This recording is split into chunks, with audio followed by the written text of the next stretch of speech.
प्रणाम आचार्य। सम्राट, क्या मगध विजय के पहले तुम्हारी सेना नंदीग्राम के पास ठहरी थी? हाँ आचार्य। क्या तुम्हारी सेना ने ग्रामवासियों से अन्न लिया था? हाँ आचार्य। क्या उसका मूल्य चुकाया गया? शायद नहीं। हाँ या नहीं?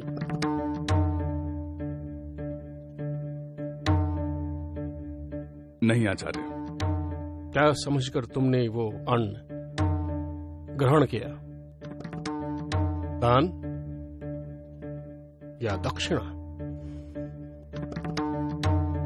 मैं समझा नहीं आचार्य। शारंगराव,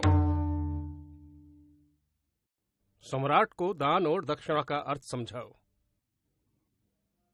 सम्राट, दान वह मूल्य है जो सामाजिक कर्तव्य के रूप में दिया जाता है, और दक्षिणा वह मूल्य है जो किसी सेवा के बदले में दी जाती है। तुमने क्या लिया? दान या दक्षिणा? क्षमा आचार्य, मैं उस अन्न का मूल्य चुका दूंगा। ध्यान रहे चंद्रगुप्त, हर वस्तु का मूल्य है, हर सेवा का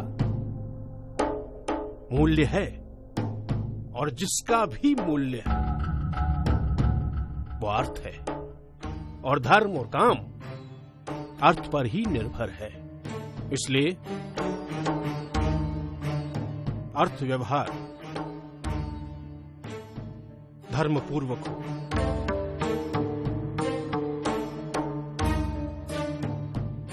बिना मूल्य दिए दूसरे का द्रव्य लेना दूसरे के द्रव्य का अपहरण है, और दूसरे के द्रव्य का अपहरण अपने द्रव्य का नाश है। सम्राट, अन्न और प्रजा ही तुम्हारा धन है, और अन्न का प्रजा से संबंध है। बात समझ में आई? हाँ आचार्य। अब तुम जा सकते हो। यही बात आचार्य मुझसे एकांत में भी कह सकते थे, पर नहीं, मुझे अपमानित करने में उन्हें आनंद आता है। सम्राट, आप आचार्य को गलत समझ रहे हैं। ये तो उनका आपके प्रति स्नेह है। थक गया हूं स्नेह के इस बंधन से मैं। सम्राट की जय हो। समाहर्ता आपसे तुरंत मिलना चाहते हैं। अब इस समय समाहर्ता को क्या काम आ पड़ा? भीतर भेज दो उन्हें। मगध सम्राट की जय हो। सम्राट, बात ही कुछ ऐसी है कि मुझे इस समय यहां आना पड़ा। कहो। सम्राट, श्रेष्ठी सुदत्त और दूसरे कई श्रेष्ठियों को न्यायालय के आदेश पर चुंगी घर के सामने धूप में खड़ा कर दिया गया है। उनका अपराध क्या है? कर चुराने की कोशिश। समाज के प्रतिष्ठित व्यक्तियों को समाज के सामने लज्जित किया जा रहा है, और मुझे इस बात की सूचना तक नहीं। क्या आचार्य को इसकी सूचना है? आचार्य विष्णुगुप्त के आदेश पर ही उन्हें यह दंड दिया गया है। मैं आचार्य से मिलना चाहता हूं इसी समय। जो आज्ञा सम्राट।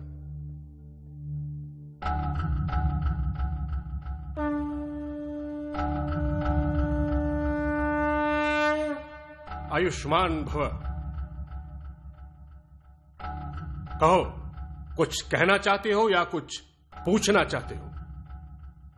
आचार्य, प्रथम आसन तो ग्रहण करें। शिष्टाचार में समय गंवाने का मेरे पास समय नहीं है सम्राट। जो पूछना है सीधे पूछो। आचार्य के पास मेरे लिए समय नहीं है। आचार्य के पास जो समाज को धन देते हैं उनके लिए भी समय नहीं है।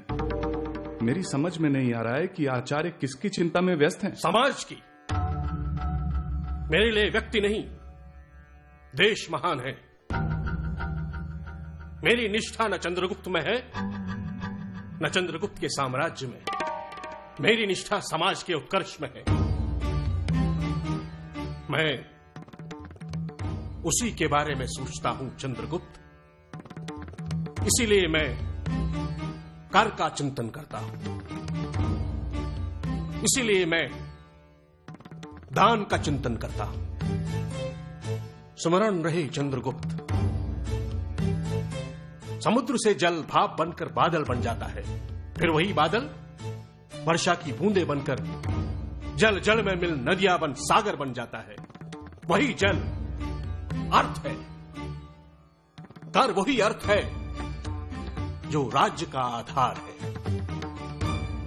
और दान वही अर्थ है जो समाज का आधार है। ये समाज ही सागर है। यदि सागर का जल सागर में न मिले तो अर्थ अनर्थ है।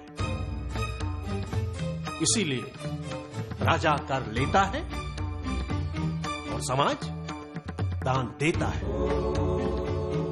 जिस मगध में प्रतिष्ठित श्रेष्ठी कर नहीं चुकाते, ऐसे मगध में एक ऐसा अपरिग्रही ब्राह्मण भी रहता है जो भिक्षा में मिले अन्न को भी सूर्यास्त से पहले बांट देता है ताकि वो किसी की भूख मिटा सके। बताओ चंद्रगुप्त, मैं किसका सम्मान करूं? कम से कम में जीने वाले उस आचार्य का, या कर न चुकाने वाले उन प्रतिष्ठित श्रेष्ठियों का?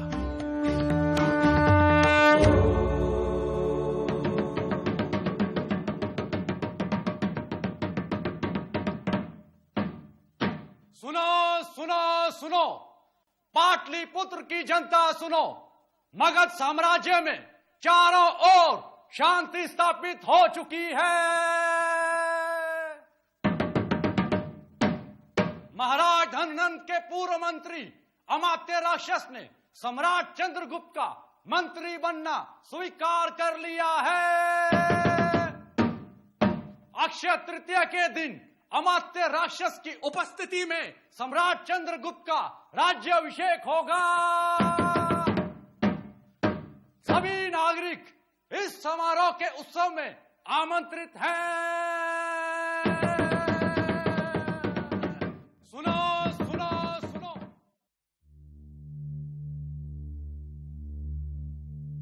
ऐसे साम्राज्य का सम्राट होने का क्या लाभ, जहां मैं हर दिन एक कठपुतली की तरह नचाया जाऊं। अपनी इच्छा से उठ नहीं सकता, अपनी इच्छा से बैठ नहीं सकता, अपनी इच्छा से प्रेम नहीं कर सकता, अपनी इच्छा से विवाह नहीं कर सकता। मेरा विवाह भी आचार्य के लिए एक राजनीति है। जब से यहां आया हूं, चैन से कमरे में सो तक नहीं सका हूं। कौन हूं मैं? सम्राट या आचार्य विष्णुगुप्त के इशारों पर नाचने वाला एक दास? नहीं बनना मुझे सम्राट, नहीं चाहिए मुझे ये साम्राज्य, नहीं होगा ये राज्याभिषेक। समाहर्ता। सम्राट, रोक दो ये राज्याभिषेक। ये क्या सुन रहा हूं मैं चंद्रगुप्त?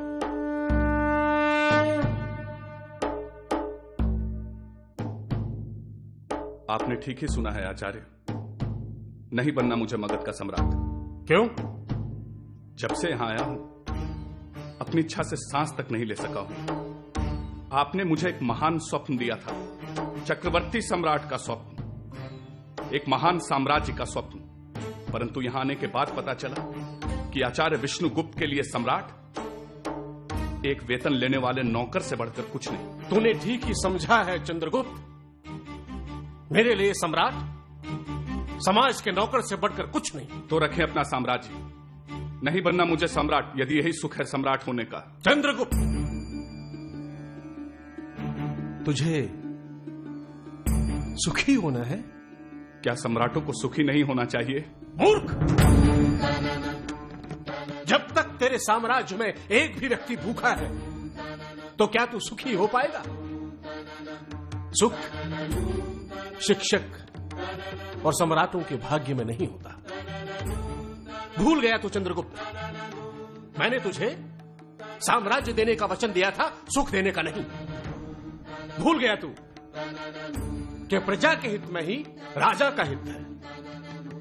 भूल गया तू कि प्रजा के सुख में ही राजा का सुख है। सुख चाहता है तो पहले अपनी प्रजा को सुखी बना। तूने साम्राज्य अर्जित किया है, सुख अर्जित करने का मार्ग भी तेरे लिए खुला है। स्वस्ति न इंद्रो श्रवाः स्वस्ति नः पूषा विश्ववेदाः स्वस्ति नस्तार्क्ष्यो अरिष्टनेमिः स्वस्ति नो बृहस्पतिर्दधातु। चंद्रगुप्त, ये राष्ट्र तुम्हें सौंपा जाता है। तुम इसके संचालक, नियामक और उत्तरदायित्व के दृढ़ वाहन करता हो। यह राज्य तुम्हें कृषि के कल्याण, संपन्नता और प्रजा के पोषण के लिए दिया जाता है।